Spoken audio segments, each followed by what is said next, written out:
bicara narasumber ketiga, saya sebutkan nama Bapak Azrul Buamono, SH Buamona, SH MH. Pekerjaan adalah sebagai advokat dan konsultan hukum kesehatan. Pendidikannya S1 Hukum Universitas Ahmad Dahlan Yogyakarta, S2-nya Magister Hukum Kesehatan UII Yogyakarta. Organisasi profesi adalah Peradi Kota Yogyakarta, sedangkan asal aslinya adalah dari Kepulauan Sulang, Maluku Utara. Jadi cukup jauh merantau di Yogyakarta, tapi tetap di Indonesia. Kami persilakan kira-kira 50 menit.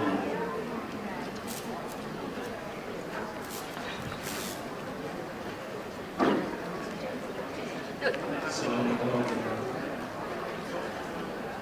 Ya, ini jam-jam yang sangat berat ya, dikarenakan jam-jam ngantuk. Tapi ini semoga bisa membantu teman-teman dari profesi kedokteran.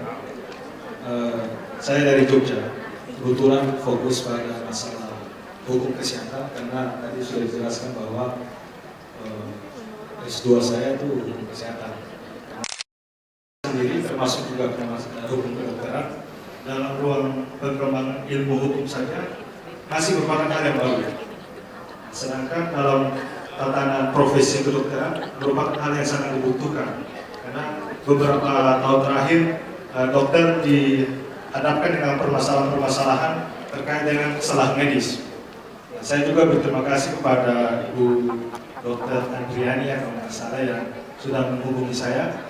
Materi yang saya jelaskan di sini bukan kerangka teori saja, tapi ini merupakan hasil riset saya.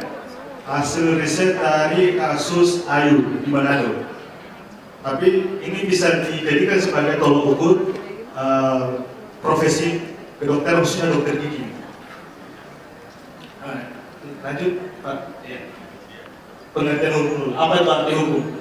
Perkembangan hukum dari sebelum Masehi sampai sekarang.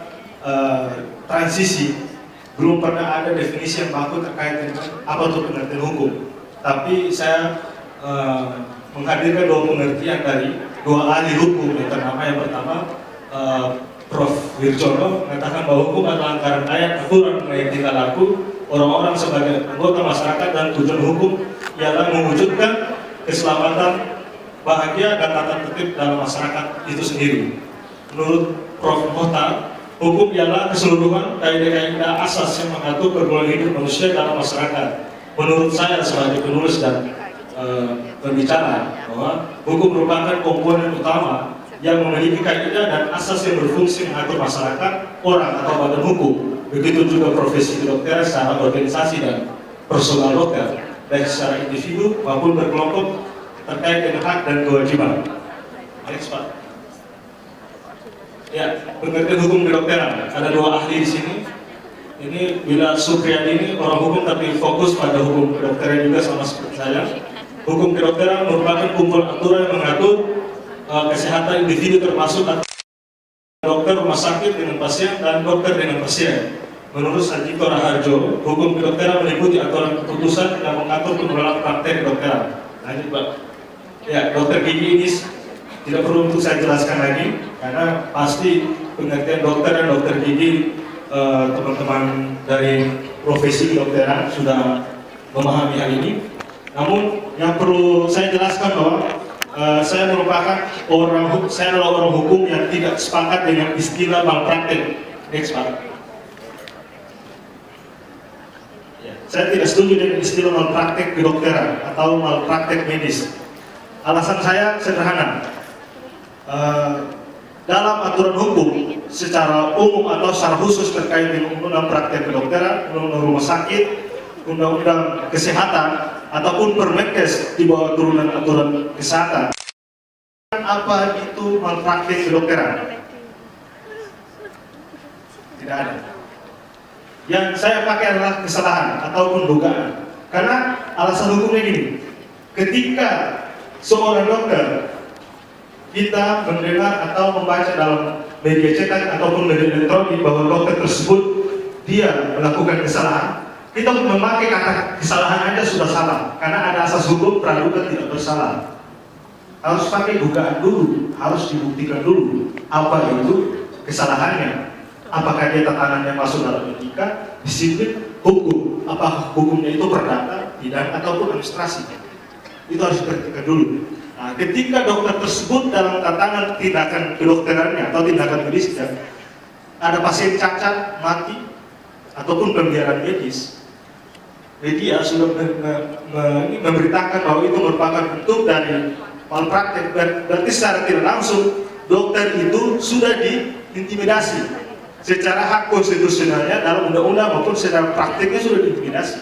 Maka itu saya orang yang menolak pemakaian istilah malpraktik, bukan karena saya diundang oleh kedokteran gigi lalu saya mencoba untuk membaik-baikkan diri, bukan. Tapi ini saya melihat dari sudut pandang objektivitas keilmuan, karena orang hukum berbicara harus normatif ini, itu yang saya tanamkan. Nah, hak dan kewajiban dokter diatur dalam pasal 50 Undang-Undang Praktek Kedokteran. Dokter memperoleh perlindungan hukum sepanjang melaksanakan tugas sesuai dengan standar profesi, standar operasional, prosedur operasional. Dokter memberikan pelayanan medis menurut standar profesi dan standar prosedur operasional. Dokter memperoleh informasi yang lengkap, jujur dari pasien atau keluarga yang menerima imbalan jasa. Dari pasal 50 itu, dia menggambarkan bahwa dokter tidak bisa dihukum ketika dokter itu dia melakukan tindakan kedokteran yang sudah sesuai dengan etika kedokteran dan disiplin kedokteran yang tadi sudah dijelaskan oleh Prof. Dari terkait apa itu istilah kedokteran semua dan apa itu disiplin kedokteran. Dan dokter dia harus bagaimana memberikan pelayanan yang sesuai dengan standar keilmuannya. Kalau secara umum diatur dalam Peraturan Konsil Nomor 4 Tahun 2011 terkait dengan pelaksanaan disiplin ilmu kedokteran. Dia harus menjalankan aturan tersebut. Terlepas yang saya bicarakan ini tidak hanya dokter, tapi juga dokter gigi. Dan dia berhak untuk menerima imbalan jasa. Karena ingat, dokter selain dia punya wujud sebagai mengutamakan kepentingan publik dengan berjiwa altruisme, tapi dia juga punya sisi pemberian jasa advokat. Profesi advokat dalam kedudukan dan undang-undang dia sebagai penegak hukum, tetapi di sisi lain dia juga menunjang sistem kerja sistem profesional jasa, antara jasa dan hukum. Nah, berarti kan ada dua jiwa di sini, jasa dan pelayanan publik, jiwa altruisme. Lanjut Pak. Kewajiban dokter, tadi hak, kewajiban memberikan pelayanan medis sesuai dengan standar.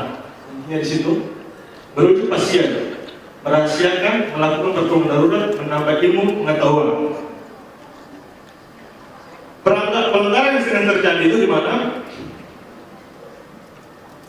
Terkait dengan poin melakukan pertolongan darurat, terkadang sering terjadi pembiaran.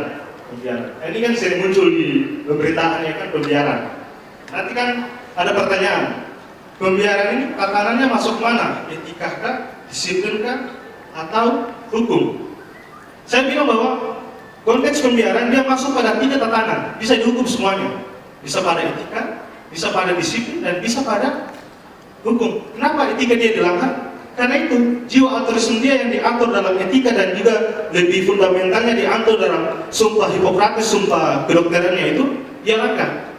Karena ingat, dokter kebanyakan dokter selain punya jasa profesional dia juga punya jiwa kepentingan publik harus diutamakan.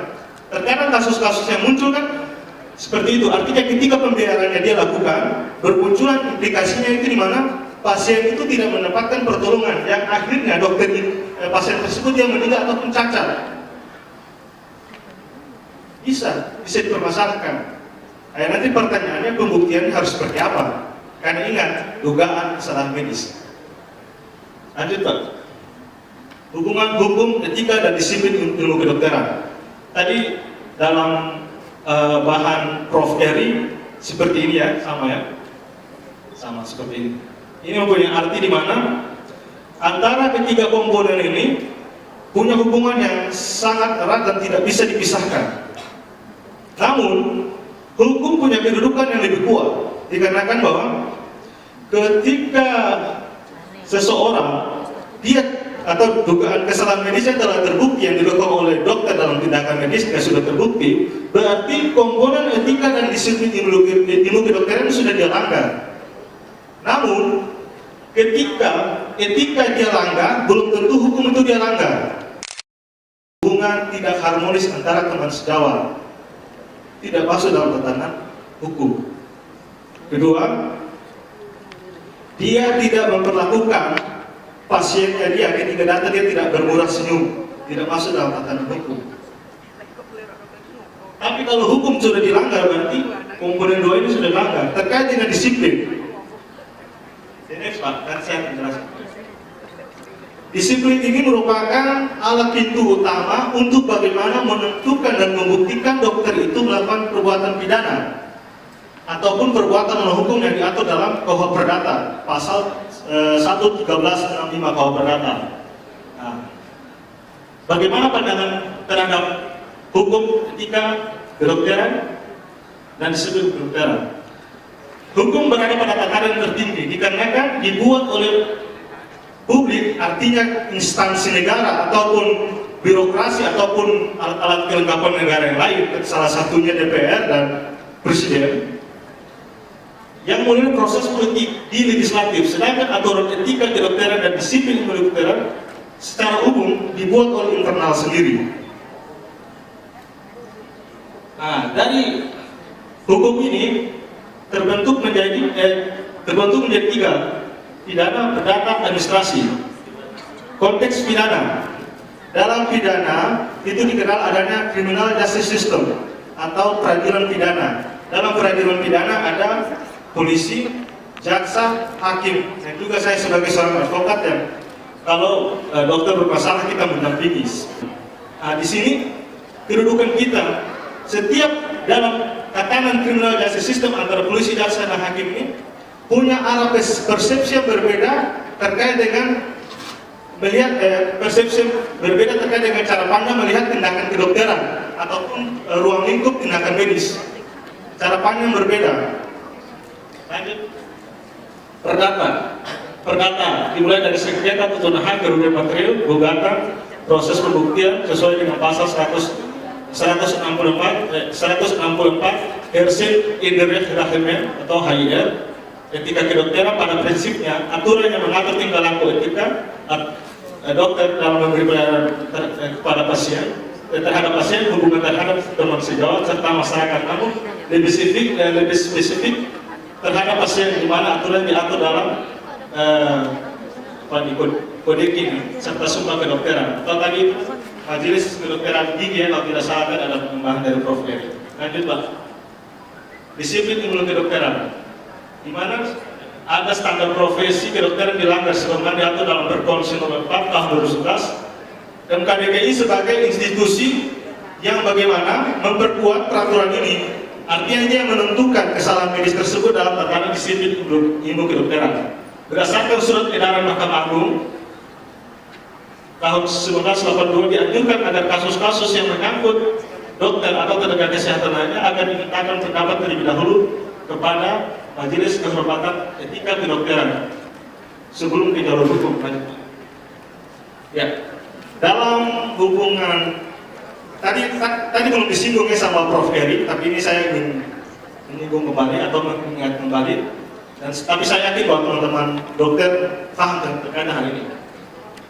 Dalam hubungan antara dokter dan pasien itu dikenali adanya hubungan terapeutik. Tapi tadi sudah disinggung bahwa hubungan terapeutik di mana dia memberikan kedudukan yang sejajar antara dokter dan pasien.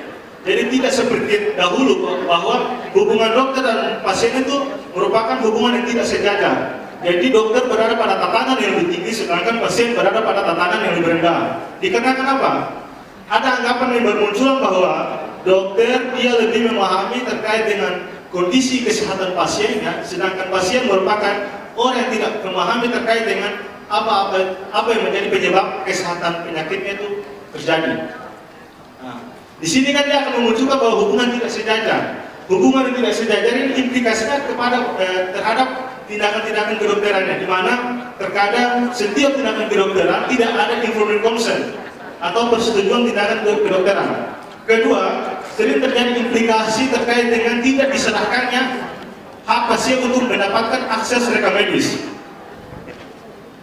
Hal yang menjadi spesial dalam pola hubungan terapeutik ini, dalam kedudukan hukum pun diatur dalam dia lebih cenderung ke hukum perdata yang diatur dalam pasal 1320 KUH Perdata dan 1338 KUH Perdata dan 113 KUH Perdata. Maaf saya lupa tulis. Dalam 1320 KUH Perdata, nanti teman-teman dokter bisa buka. Itu dia mengatur terkait dengan syarat sahnya suatu hubungan hukum antara dokter dengan pasien.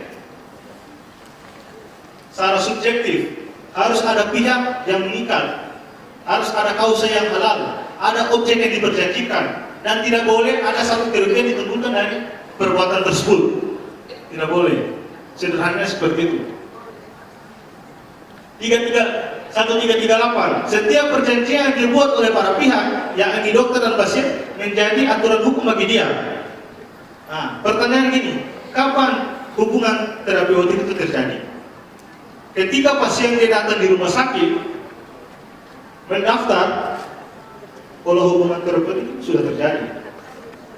Apalagi sampai pada tindakan medis, masuk ke bilik dokter, ditanyai, diperiksa, itu hubungan terapeutik sudah terjadi.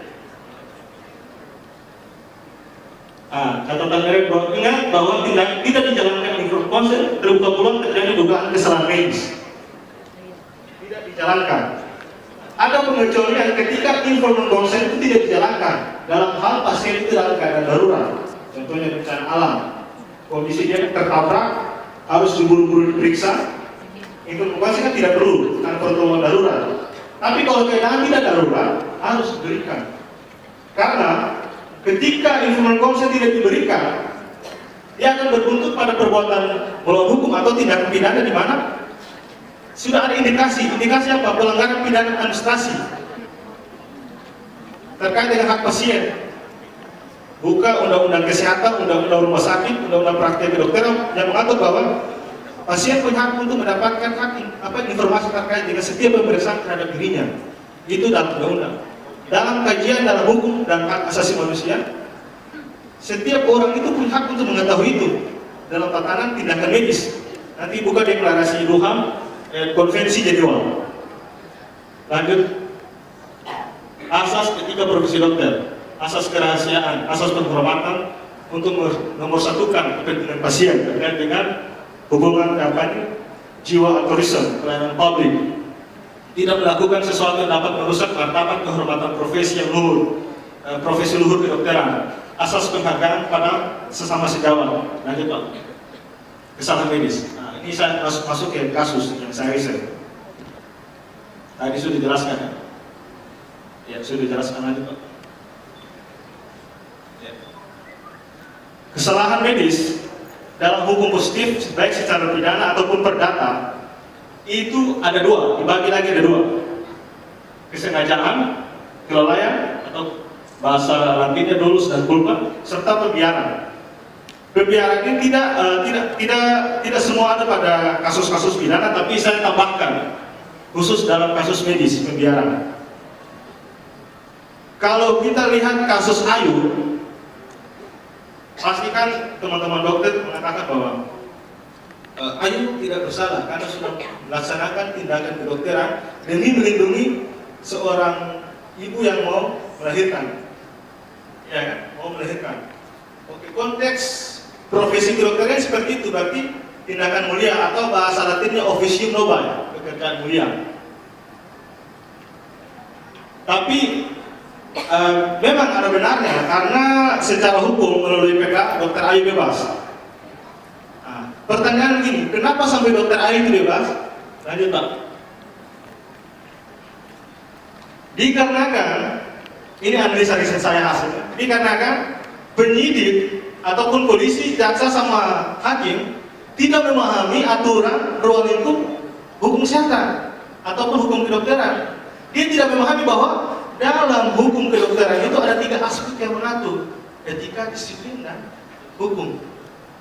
Dalam kasus Ayu, penyidik dia langsung main tabrak aja masalah hukum. Dia melihat, oh ini ada pasien mati. Dia menggunakan teori res ipsa locutori. Artinya ketika suatu perbuatan pidana terjadi dengan nyata bahwa orang itu mati, bahwa dugaan keras, finalisasi dokter itu dia telah melakukan pembunuhan ataupun penganiayaan yang menyebabkan pasien itu mati. Tapi dia tidak meneliti bahwa apakah dalam tindakan medis itu dia tidak melihat bahwa kecenderungan akan terjadi. Pertanyaannya, kenapa dia tidak mampu melihat itu? Dia tidak menghubungkan antara ilmu hukum dengan ilmu kedokteran. Kenapa dia tidak mampu itu? Karena dia tidak punya kapasitas SDM yang baik. Lalu riset saya menjawab bahwa tindakan pertama yang harus dilakukan oleh setiap unsur sistem peradilan pidana, khususnya polisi, jaksa, dan hakim, khususnya polisi dalam tatanan paling bawah, khusus penyidikan, dia harus bagaimana melakukan investigasi kasus pada ruang lingkup disiplin ilmu kedokteran dulu. Ingat bahwa dalam aturan Permenkes nomor 755 tahun 2011 itu dia akan mengatur terkait dengan audit medis. Audit medis yang diselenggarakan oleh komite medis yang ada di rumah sakit. Kenapa pada waktu itu penyidik dia tidak mampu melakukan hubungan koordinasi baik untuk melakukan audit medis dulu? Satu jalan. Kedua, kenapa pada waktu itu penyidik tidak bagaimana melakukan koordinasi baik untuk membawa kasus itu ke MKDKI dulu untuk mana menguji disiplin kedokteran yang sudah dijalankan belum? Dia tidak. Hasilnya itu dia berdasarkan pada visum et repertum emboli terjadi. Tapi itu tidak mampu membuktikan dalam dakwaan apa penyebab emboli tersebut terjadi. Dari situlah yang membuat si Ayu ini bebas. Tapi yang saya teliti dalam putusan itu, Ayu itu sebenarnya apa yang sudah disepakati dia tidak jalankan. Lanjut Pak. Perbuatan menghukum atau memperhatikan diatur dalam 1320, 1365, 1338, dan 1313 Undang Perdata. Harus ada sikap